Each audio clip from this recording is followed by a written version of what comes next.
All right, Hotep, everybody. This is Michael Imhotep, founder of the African History Network, host of the African History Network show. It is Tuesday, February 13th, 2024, and we are live. So 123 million people watched Super Bowl 58. They watched the Kansas City Chiefs defeat the San Francisco 49ers 25-22. People are talking about Usher's performance and bringing out Alicia Keys and her and Lil Jon, a number of different artists he brought out. But something else people are talking about is Andra Day performing the Black National Anthem, Lift Every Voice and Sing. And you have some MAGA conservatives, some MAGA Republicans who are going into a meltdown because the Black National Anthem was performed at the Super Bowl. Okay. And you have people, some of them posting all types of negative comments. You have now on our Facebook fan page, the African History Network. I posted this, I shared this post from, this is from the dailymail.co.uk. I shared this post today, February 13th. Okay. And you, they have an article here, and you have people commenting about the Black National Anthem being performed. If we look here, and here's what I said. Caption is Super Bowl fans slam Andra Day's Black National Anthem. Super Bowl fans slam Andra Day's Black National Anthem. And I said this is the BS I was talking about on the African History Network show on Sunday, when we broadcasted the African History Network show Sunday, right after the game, Sunday, February 11th. People are ignorant of history. Lift Every Voice and Sing became the Black National Anthem in 1919. It was adopted by the NAACP National Anthem. We're going to get into some of that history on today's show. This was 12 years before the Star Spangled Banner became the national anthem for the U.S. in 1931 when it passed Congress and was signed in the law. Okay, that was 1931. So I've been looking at a number of articles dealing with this, a number of posts, etc. We're going to look at a few of these comments and deal with the history behind this also. So there was an article from the rap.com dealing with Matt Gaetz. Okay, Sugar Daddy Matt Gaetz out of Florida. This piece right here, Matt Gaetz says he's not watching the Super Bowl because of Black National Anthem performance. And I actually posted about this on our Facebook fan page, the African History Network, as well. And I posted on our Instagram page, the AHN show also. You know, Instagram and got a lot of comments. This right here, I posted this here. This is from the rap.com. Let me flip over to this. Okay. Matt Gaetz says, hold on, I want to go to the Facebook post that I did. Okay, right here. This is from the rap.com, WRAP. Matt Gaetz says he's not watching Super Bowl because of Black National Anthem performance. Okay. Sugar Daddy Matt Gaetz, a Republican from Florida, House of Representatives, MAGA supporter, big Donald Trump supporter. I call him the white R. Kelly. If you get the House investigation into his allegedly trafficking a 17-year-old for the purposes of sex, I'll call him Sugar Daddy Matt Gaetz, aka the white R. Kelly. But that's another broadcast. If we look at this article here from the Wrap, Matt Gaetz was talking to his wife, and that's a whole nother conversation too. But Florida Representative Matt Gaetz added his voice to the chorus surrounding Super Bowl 58 on Sunday, while also stating he was not in favor of a classic song often sung by a chorus. Matt Gaetz tweeted an exchange he had with his wife where he announced he and his wife would not be watching the Super Bowl. And after his partner Ginger asked why, Matt Gaetz said, who supports Donald Trump, who tried to overthrow the government with the January 6, 2021 insurrection. Matt Gaetz said they're desecrating America's national anthem by playing something called the Black National Anthem. Okay. This is Matt Gaetz' tweet.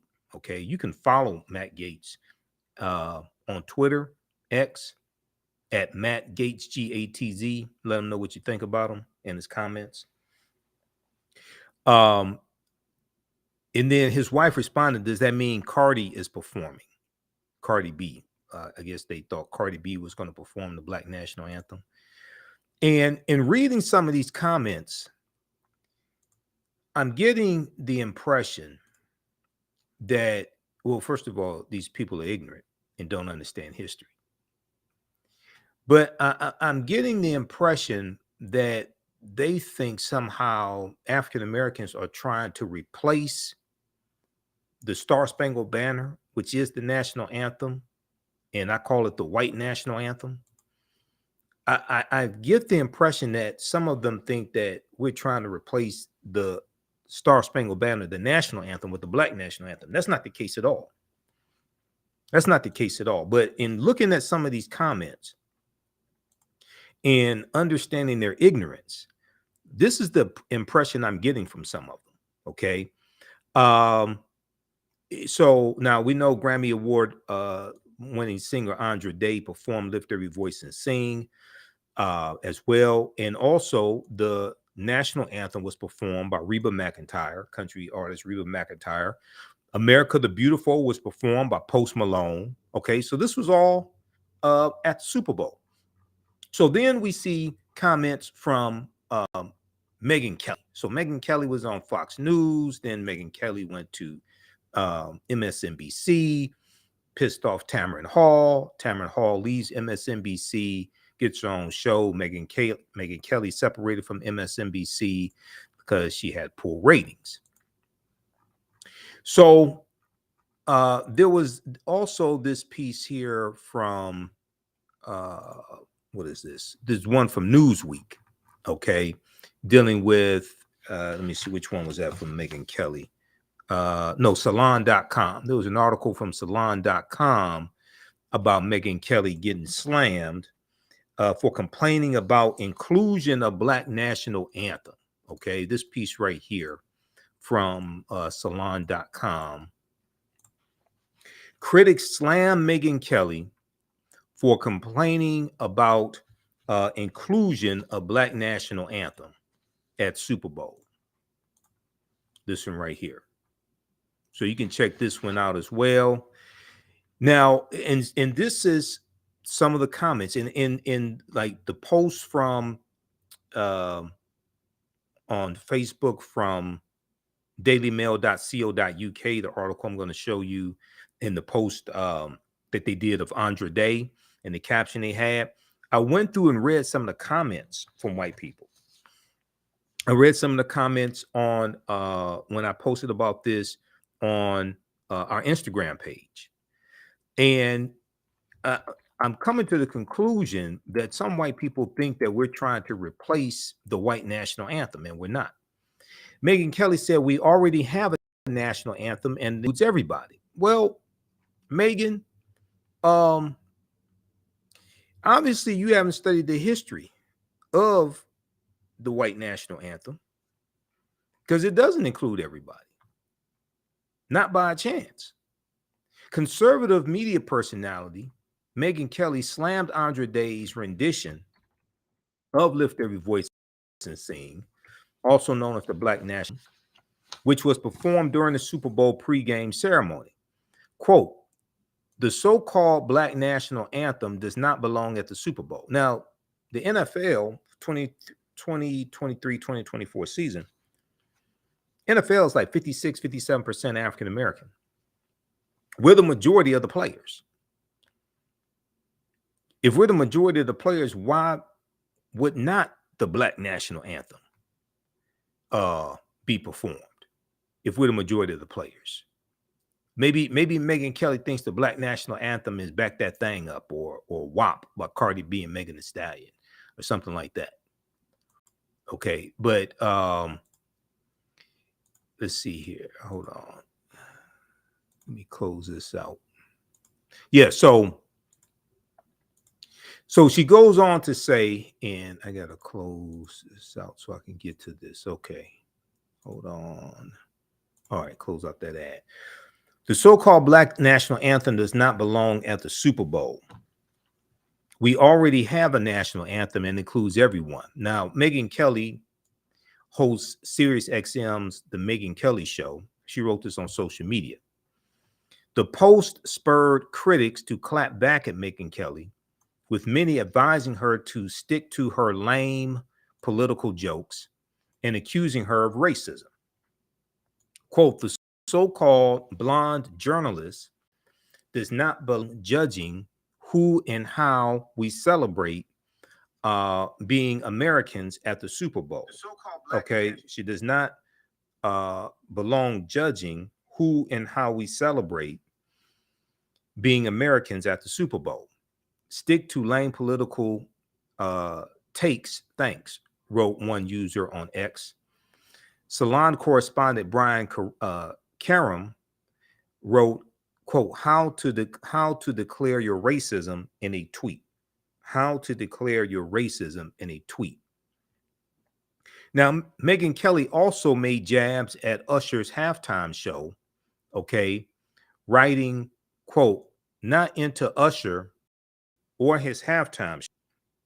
However, I do appreciate that my kids haven't had anyone's vagina exposed to them on screen as they innocently wait for the football to start. She said, hi, J-Lo, Shakira. Okay. So now there were some people on social media, largely white, but not all of them were white, who didn't like Usher's halftime performance. And what's important to note, and went through and looked at this, so I think I'm pretty correct on this. All the acts that performed with Usher were African American. Okay, her, Alicia Keys, Lil Jon, Ludacris, Will I Am. They were all African American. So for some people, especially Trump supporters, they may be upset with that. Okay, he had a marching band. He brought the Kappas out to dance. I mean, the step, shimmy. They didn't drop their canes. Okay, so I mean, so a lot of people were upset with the halftime show. But it wasn't because it was a good performance. I didn't see all of it. I watched clips of it on social media. I haven't watched the NFL game since Colin Kaepernick left the league. But you know, you go back and look at it, it was all African Americans performing, you know, the artists. So some people are upset about that as well. Then we have this piece here from the dailymail.co.uk. Now, this was the article that was referenced in the what I posted on social media, okay, about Andre Day. Super Bowl fans are left split by Andre Day's performance of the Black National Anthem ahead of the game, as Megyn Kelly says song doesn't belong in pregame proceedings. Okay, they have some of the same information that we just talked about. They referenced Matt Gaetz.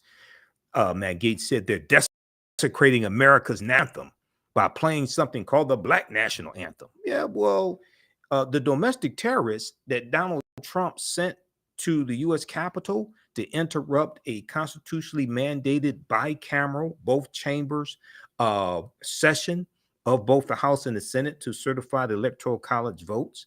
Well, they desecrated the U.S. Capitol building, and they tried to overthrow the government and keep the votes from being certified for Joe Biden and Vice President Kamala Harris. No, notice how Matt Gaetz is silent on that. You want to talk about desecration? You had people having bowel movements in the U.S. Capitol building. And this idiot wants to talk about desecration. You had 140 Capitol Hill police officers assaulted by the domestic terrorists. But Matt Gaetz, Sugar Daddy Matt Gaetz, who I call the white R. Kelly, he wants to say that the Black national anthem being performed at the Super Bowl and 56% of the players in the NFL are African American, they're the majority, somehow that's desecration. Okay. Now, you had some people defending the performance as well. Democratic Representative Richie Torres, the Black national anthem, Lift Every Voice and Sing, has been part of our nation's history since the early 20th century. The erasure of African American history as American history the erasure of African American history as American history is a form of racism that runs deep on the far right. Chad Johnson said, holy expletive, Andre Day absolutely killed. That's Chad Ochocinco, former NFL player, absolutely killed. Lift Every Voice and Sing. PJ Green said that was a Black national anthem to remember. Amazing from Andre Day and everyone up there. Okay, so read the rest of this here also. Okay, interesting article, and it gives some background history. So when we look at this, and I'll make sure that's all I want to get to. Yeah. Some people may ask the question, so Michael Imhotep, why do you call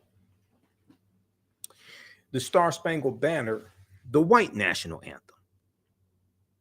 That's a very good question. We're going to get to that. And I've dealt with this before back in 2017 where Colin Kaepernick had his protest and was banned. He took a knee and he was banned from the NFL. I did a big presentation on this. First, let's look at some history of Lift Every Voice and Sing and what's called the Black National Anthem. Okay. And there's a couple of pieces on this. There's one from CNN, and I've dealt with this in some of my lectures. So I'm going to refer to some of my slides on this also. Well, if we look at this piece here, there's a couple good articles that I've looked at dealing. Well, it's a number of articles, but it's two that I'll show you. One of them is from CNN.com, and this is from September 10th, 2020. September 10th, 2020. Also, everybody, I'm going to give you information about the online history classes that I teach. A new class that started up February 3rd. We have class number 2, Saturday, February 10th, 2 p.m. Eastern Standard Time, Ancient Kemet, the Moors, and the Ma'afa, Understanding the Transatlantic Slave Trade, what they didn't teach you in school. Visit our website, theafricanhistorynetwork.com, theafricanhistorynetwork.com. You can register there and watch last week's class. Okay, what makes Lift Every Voice and Sing so iconic? This is from CNN.com. So very quickly here. So it was written by James Weldon Johnson, okay? And James Weldon Johnson was a member of Phi Beta Sigma Fraternity Incorporated. Somebody tell Roland Martin that, because Roland and I go back and forth. Well, he comes at me with this nonsense, but James Weldon Johnson was a member of Phi Beta Sigma Fraternity Incorporated, my fraternity. Now, Lift Every Voice and Sing was written and composed by the Johnson brothers, a pair of influential African-American men in Jacksonville, Florida. James Weldon Johnson wrote the lyrics, okay? And I'm going to give you some background story on this.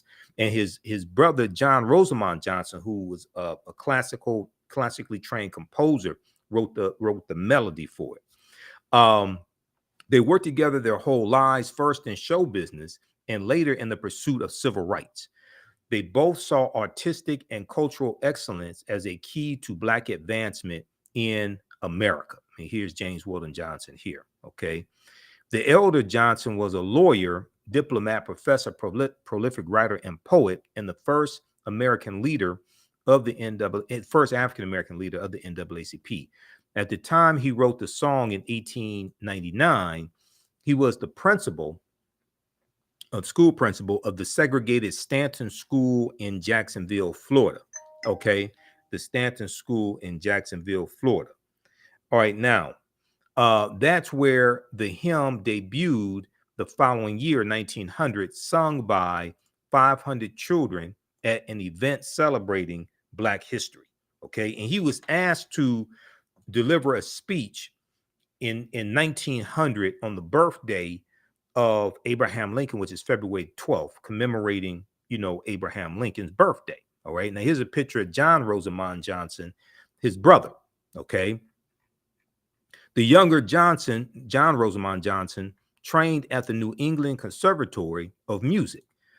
During his long musical career, Johnson composed and performed in stage musicals and operettas, and his work spanned multiple genres from vaudeville and traditional theater to spirituals and other deeply rooted African-American traditions.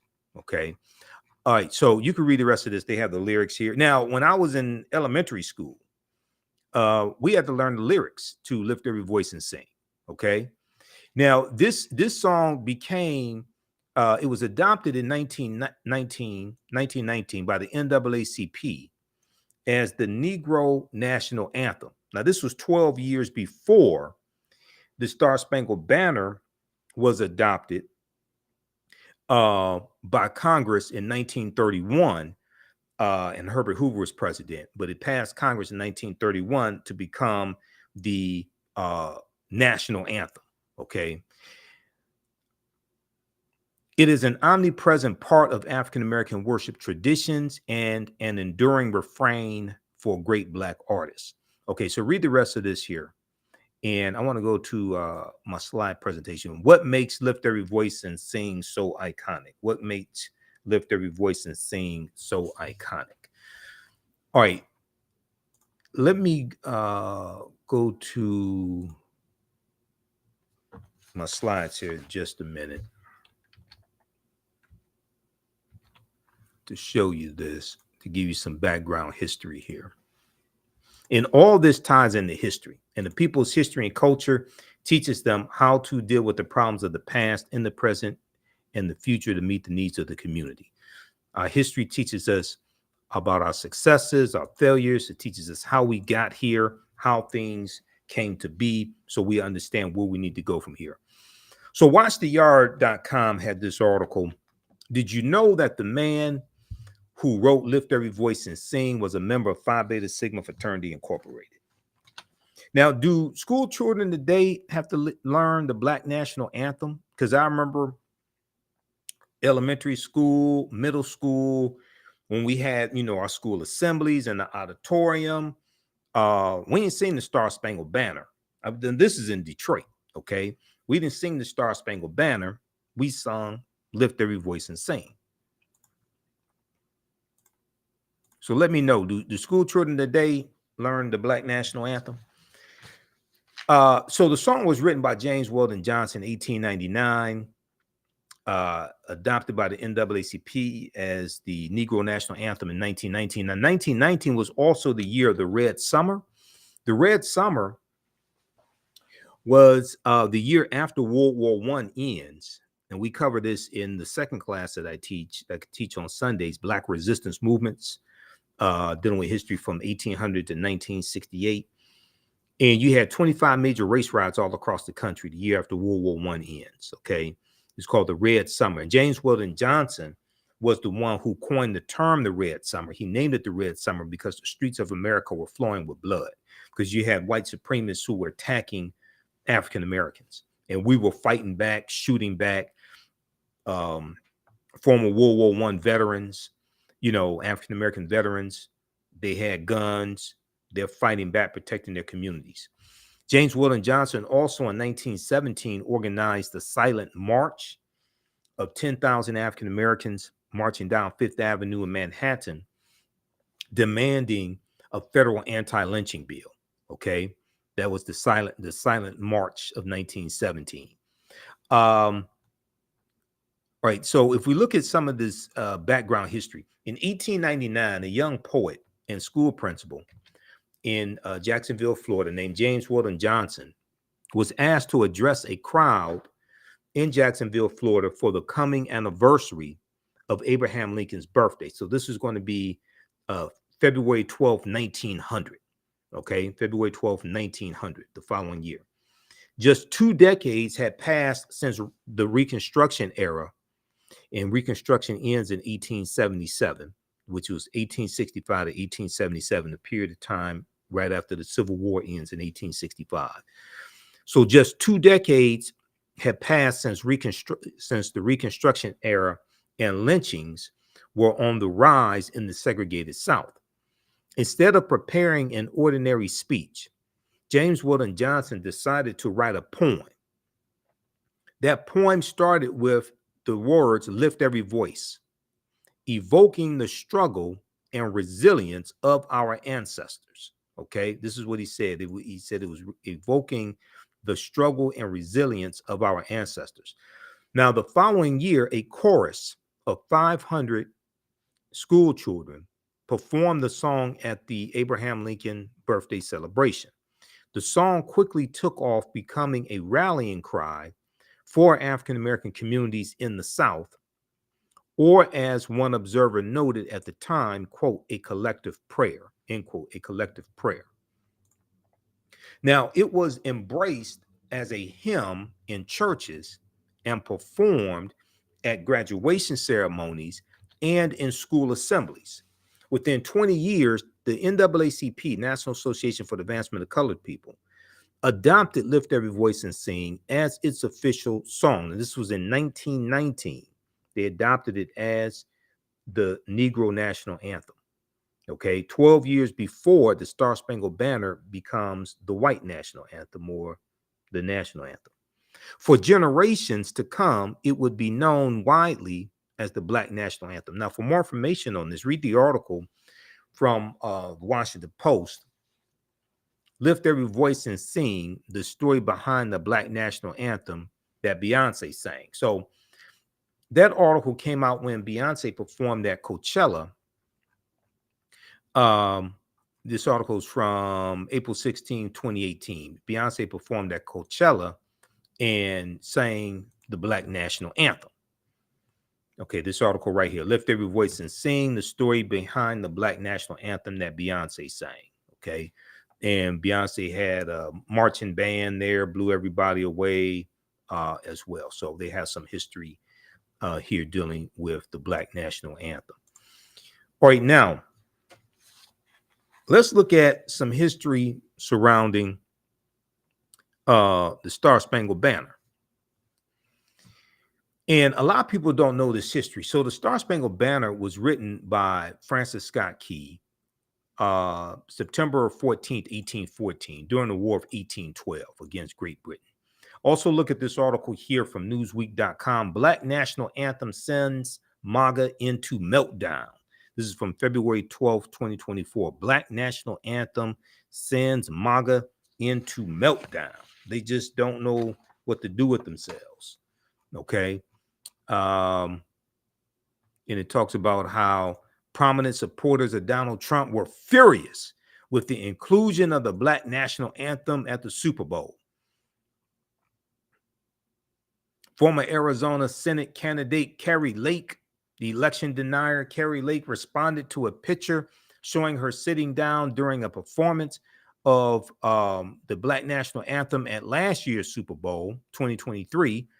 Carrie Lake said on X, formerly Twitter, on Sunday, February 11th, 2024, quote, "I'm still not standing for this divisive garbage. One nation, one anthem. One nation, one anthem." Once again, I get the impression that some of these people think that we're trying to replace the white national anthem with the Black national anthem. That's not the case. No.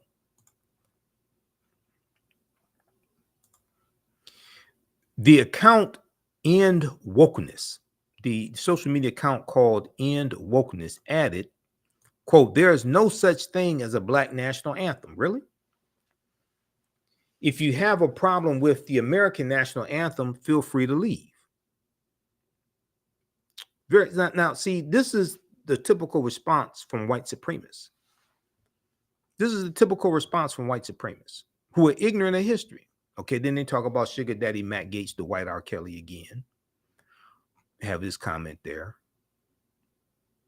Okay, so read the rest of this. Now, just so people understand, these are the same people who vote against policies that are beneficial for African Americans. I just want you to notice the connection between the two, between what they post on social media, which reflects their ideology, and how they actually vote. All right, now let's look at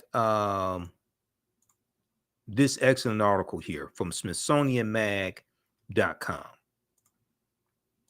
Name of this piece is "Where's the Debate on Francis Scott Key's Slaveholding Legacy?" Where's the debate on Francis Scott Key's slaveholding legacy? Okay. Now, Francis Scott Key was the man who wrote the Star Spangled Banner. Okay. And he wrote it September 14th, 1814, during the War of 1812, which was 1812 to 1814. You can read, for more information on this, read this piece from history.com, official website of the History Channel. Name of this article is, this deals with 10 things about the, 10 things you may not know about the Star Spangled Banner. 10 things you may not know about the Star Spangled Banner. 10 surprising facts about the national anthem and the man who wrote its lyrics. This is from September 24th, 2021. Okay. And it goes through Bounty versus the family dishcloth. It goes through and it talks about Francis Scott Key intended his verses to be song lyrics, not poetry. Let's see here. He wrote it September 14th, 1814. He wrote it. The song was not originally entitled "The Star Spangled Banner." It was originally called "Defense of Fort McHenry," because he was watching the attack on Fort McHenry by the British, Fort McHenry in Baltimore. Okay. On March 3rd, 1931, after 40 previous attempts failed, a measure passed Congress and was signed into law that formally designated the Star Spangled Banner as the national anthem of the United States. So that wasn't until 1931. Okay. All right. Francis Scott Key was a slave owner. Yes, he was. He also thought African people were mentally inferior. We're going to come to that. So read this piece here, 10 things you may not know about the Star Spangled Banner. And that's at history.com, official website of the History Channel. Now, if we look at this really good article from SmithsonianMag.com, this is the official magazine website of this Smithsonian Institute. Where's the debate on Francis Scott Key's slaveholding legacy?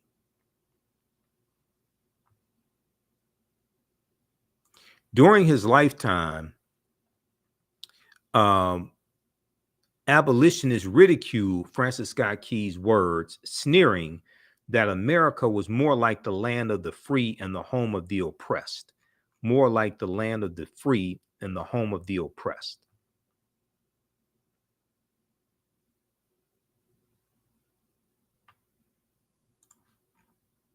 So this is from July 1st, 2016 by Christopher Wilson. I want to start here on page 2 of the article and close out these ads.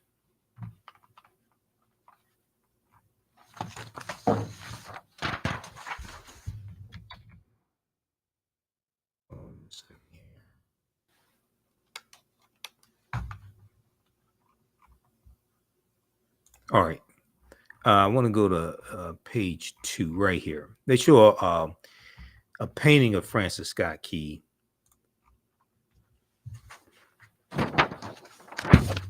And there's a caption here underneath the painting that says, Francis Scott Key, a slave-holding lawyer from Old Maryland, from an Old Maryland plantation family,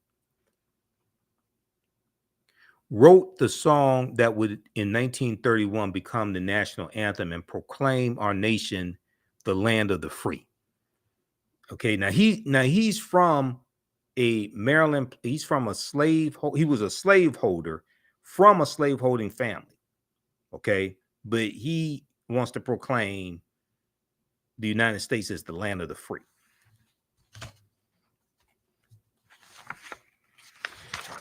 So the article says, however, we failed to do the same with our national anthem's composer, Francis Scott Key. All men are created equal in the land of the free. Both those models sprang from the pens of men with quite narrow views of equality and freedom. And previously they were talking about Thomas Jefferson. The seeming contradictions between Thomas Jefferson's slaveholding history, deeply racist personal views, his support of the institution of slavery in his political life, and his assertion of human rights in the Declaration of Independence, in many ways parallels Francis Scott Key's story. In many ways parallels Francis Scott Key's story. In 1814, Francis Scott Key was a slave-holding lawyer from Maryland, from an old Maryland plantation family, who, thanks to a system of human bondage, had grown rich and powerful. Who, thanks to a system of human bondage, had grown rich and powerful. When he wrote the poem that would, in 1931, become the national anthem and proclaim our nation the land of the free. Like Thomas Jefferson, Francis Scott Key not only profited from slaves, he harbored racist conceptions of American citizenship and human potential. He harbored racist conceptions of American citizenship and human potential. Africans in America, he said, were a distinct and inferior race of people, which all experience proves to be the greatest evil that afflicts a community. Now, all the MAGA Republicans out there saying the Black national anthem being performed at the Super Bowl is divisive. How do you explain this? The man who wrote the white national anthem, the Star Spangled Banner, said of Africans in America, he said they were a distinct and inferior race of people, which all experience proves to be the greatest evil that afflicts a community, end quote.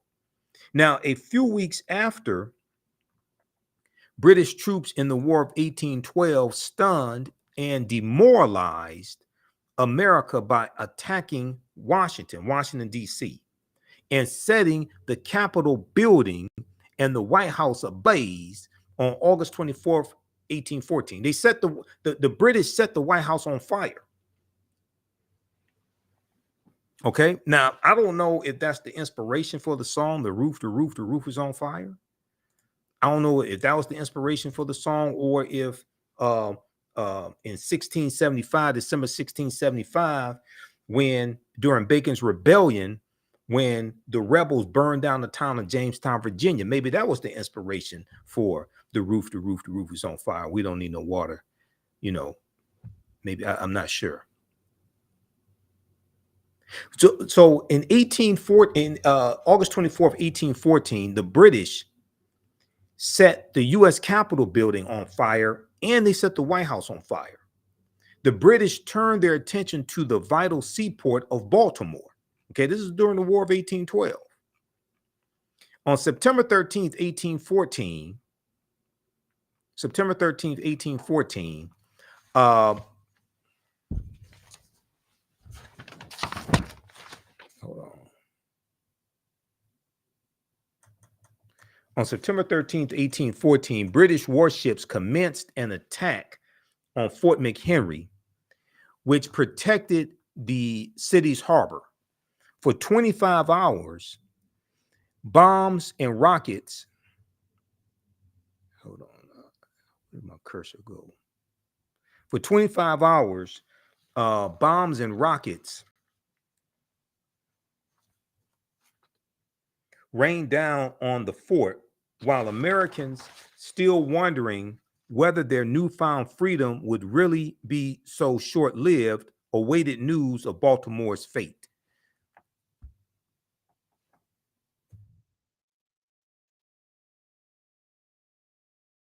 Now, Francis Scott Key was stuck aboard a British ship where he had been negotiating a prisoner release and barred by the officers of the HMS Tonnant from leaving because he knew too much about their position, could only watch the battle and hope for the best.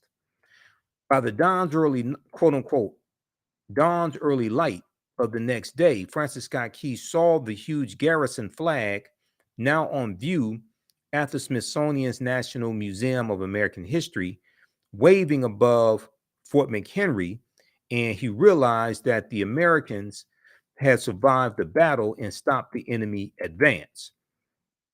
The poem he wrote celebrated the Star-Spangled Banner, the flag, as a symbol of the resilience and triumph of the United States. Ironically, while Francis Scott Key was composing the line over the land of the free, it is likely that Black slaves were trying to reach British ships in Baltimore Harbor. It is likely that Black slaves were trying to reach British ships in Baltimore Harbor. They knew that they were far more likely to find freedom and liberty under the Union Jack, which was the flag of the British, than they were under the Star-Spangled Banner. So during the War of 1812, you're going to have about 6,000 African Americans who go and fight. You're going to have runaway slaves who go and fight on behalf of the British, because the British say they were the first ones to say, when this war, if you come fight for us, when this war is over, then we'll set you free. Okay, so it's about 6,000 runaway slaves that run away and fight on behalf of the British. Now, at the end of the War of 1812, the U.S. demands that the British return those 6,000 runaway slaves. The British refused to do so. All right, let's continue here.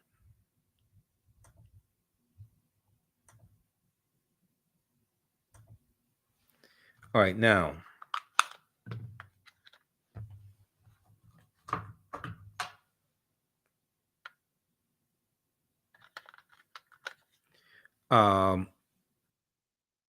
okay, so additionally, now Francis Scott Key also used his office as district attorney of Washington, D.C. from 1833 to 1840 to defend slavery, okay, to defend slavery, and he attacked the abolitionist movement in several high-profile cases. So not only was he a white supremacist slave owner that thought that African people were mentally inferior, but he also used his position as district attorney there in Washington, D.C. to defend slavery and attack abolitionists. Now, in the mid 1830s,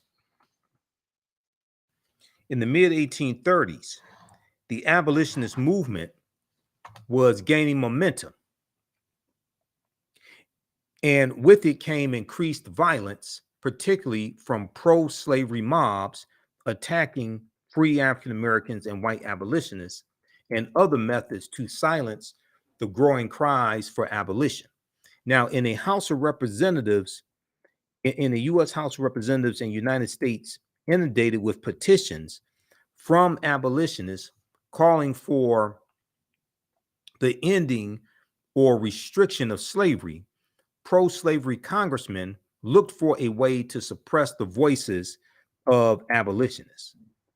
In 1836, the U.S. House of Representatives passed a series of gag rules to table all anti-slavery petitions and prevent them from being read or discussed, raising the ire of people like John Quincy Adams, who saw restricting debate an assault on a basic First Amendment right of citizens to protest and petition. Now, we know John Quincy Adams is going to be a defense attorney for those Africans on the Amistad slave ship in the 1841 U.S. Supreme Court case, the United States versus the Amistad. He's going to help them get their freedom. So John Quincy Adams was the 6th president of the United States. He was the son of John Adams, the 2nd president of the United States.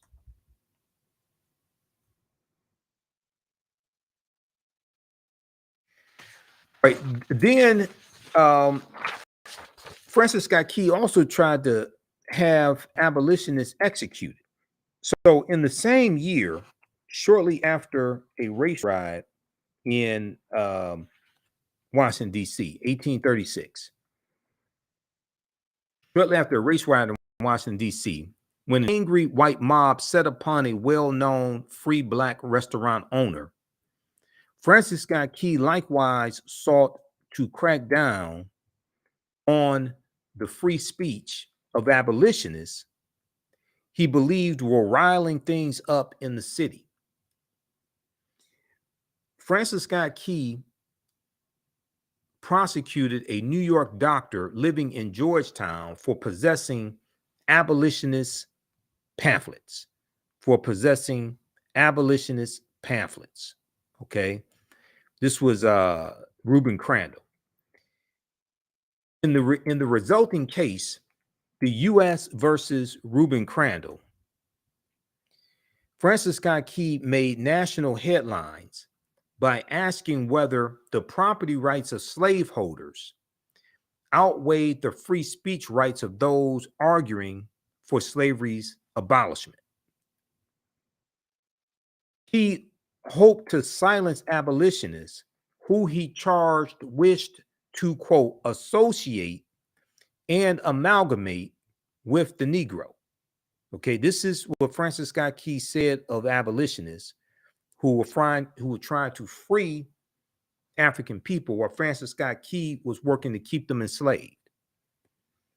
Francis Scott Key hoped to silence abolitionists who he charged wished to, quote, associate and amalgamate with the Negro.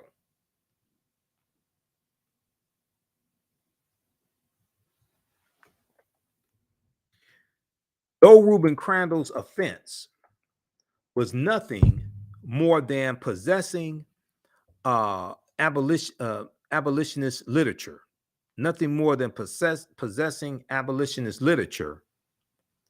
Francis Scott Key felt that abolitionist free speech rights were so dangerous that he sought unsuccessfully to have Reuben Crandall hanged.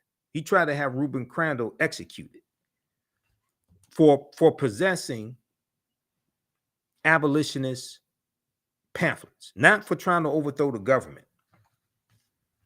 Okay, not for trying to overthrow the government like the January 6th insurrection. Not that, just for having abolitionist pamphlets. This is the guy that wrote the Star Spangled Banner.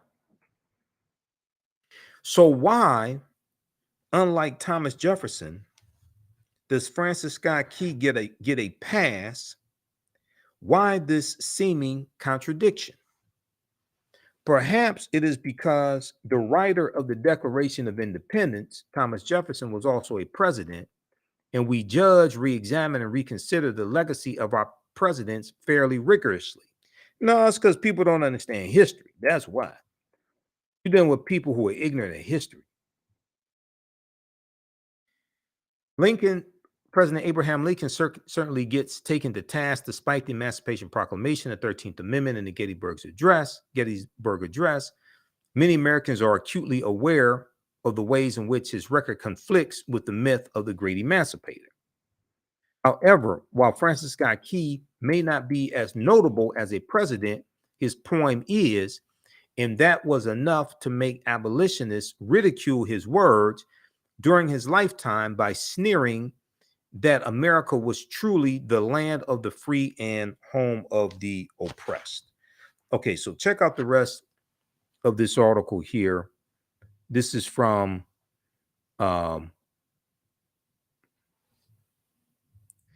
this is from SmithsonianMag.com. Name of this article: Where's the debate on Francis Scott Key's slaveholding legacy? Where's the debate on Francis Scott Key's slaveholding legacy? Now, there was also a really good article from theroot.com that Dr. Jason Johnson wrote a few years ago.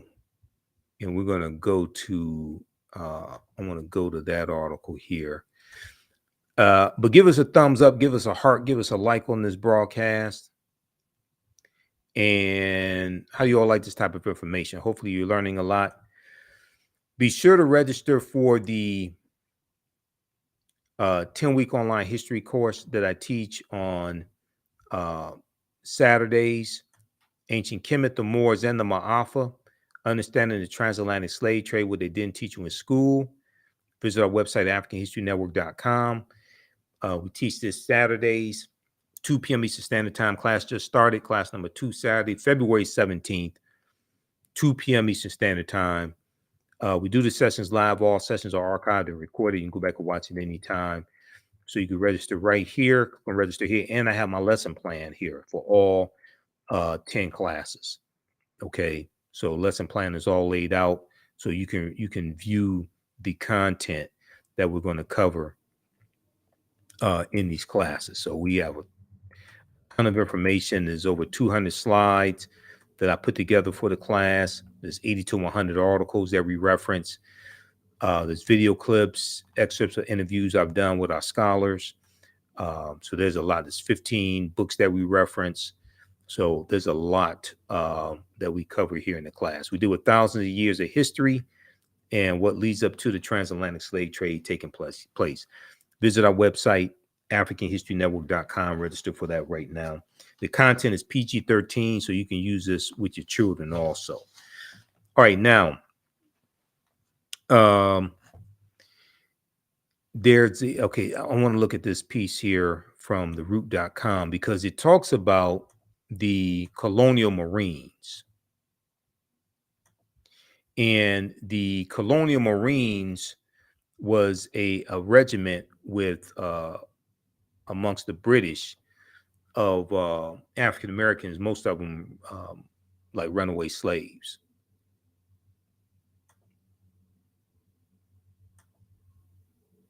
So if we look at this right here, Star Spangled Banner bigotry, the hidden racist history of the national anthem. Star Spangled Banner bigotry, the hidden racist history of the national anthem. This is from theroot.com. This is an article by Dr. Jason Johnson. It came out July 4th, 2016. And in the piece here, I want to go to the piece where he talks about the colonial Marines. Okay. He says, a particular note. Close this out.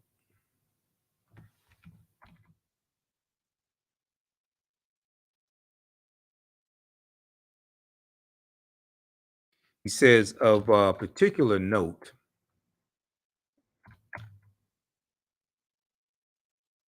was Francis Scott Key's opposition to the idea of the colonial Marines. Francis Scott Key's opposition to the idea of the colonial Marines. The colonial Marines were a battalion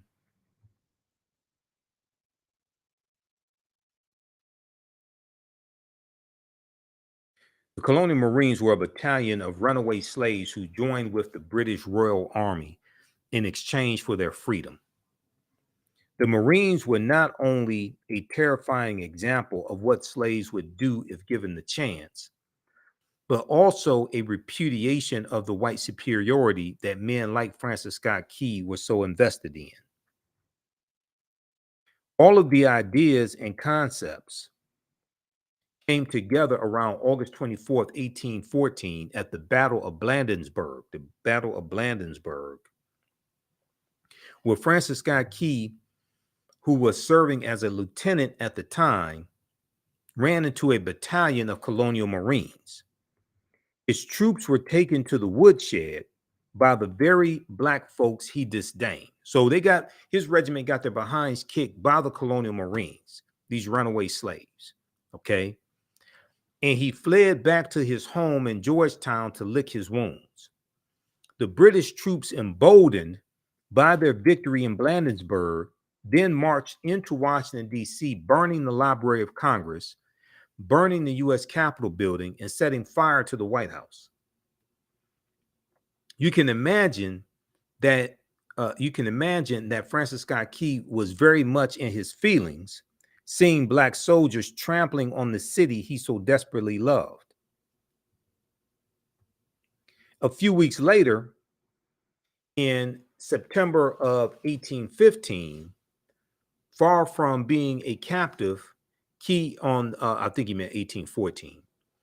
Far from being a captive, Key was on a British boat begging for the release of one of his friends, a doctor named William Benes. Francis Scott Key was on the boat waiting to see if the British would release his friend when he observed the bloody battle of Fort McHenry in Baltimore on September 13th, 1814. America lost the battle, but managed to inflict heavy casualties on the British in the process. This inspired Francis Scott Key to write the Star-Spangled Banner right then and there, but no one remembers that he wrote a full third stanza decrying the former slaves who were now working for the British Army. So the third stanza says, "And where is that band who so vauntingly swore that the havoc of war and the battle's confusion, a home and a country should leave us no more. Their blood has washed out their foul footsteps, pollution. Their blood has washed out their foul footsteps, pollution. No refuge could save the hireling and slave from the terror of flight, or the gloom of the grave. And the Star-Spangled Banner in triumph doth wave over the land of the free and the home of the brave." Now, some people mistakenly say that, oh, the Star-Spangled Banner is a racist song because of the third stanza. No, I disagree. Star-Spangled Banner is a racist white supremacist song, period. It's not only because of the third stanza, it's because of who wrote it and his intent behind it. And this is why I call it the white national anthem. It was written by white people, for white people, about white people.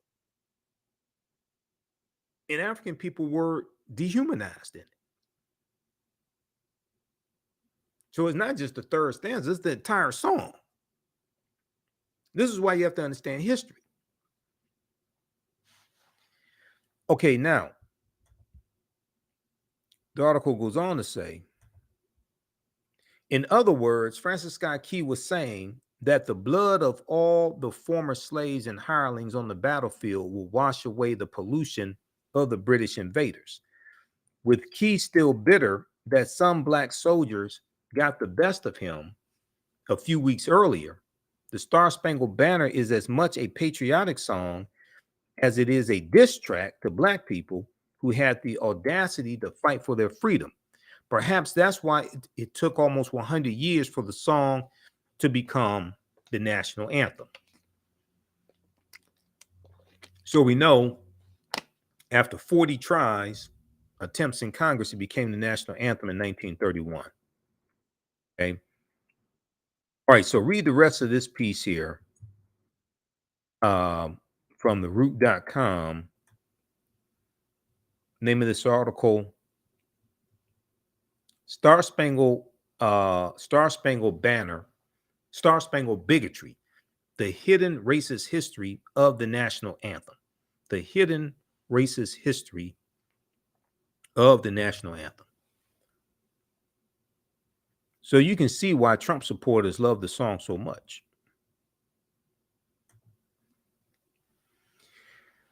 All right. So I wanted to share that information with you all because I was seeing these different conversations on social media.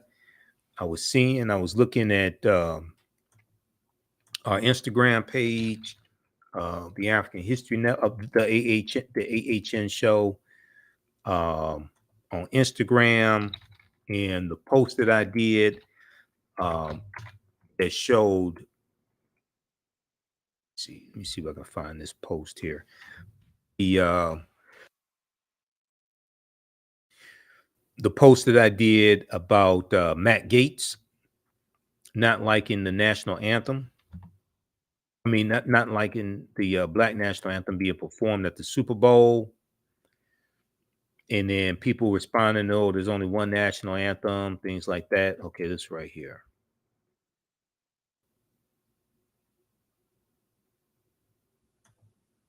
Let's look at this.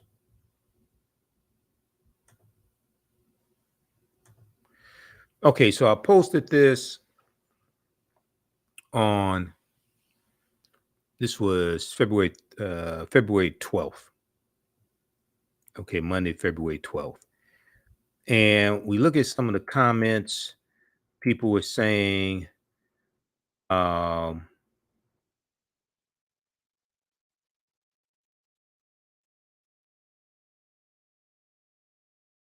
had some white people commenting as well, which is fine.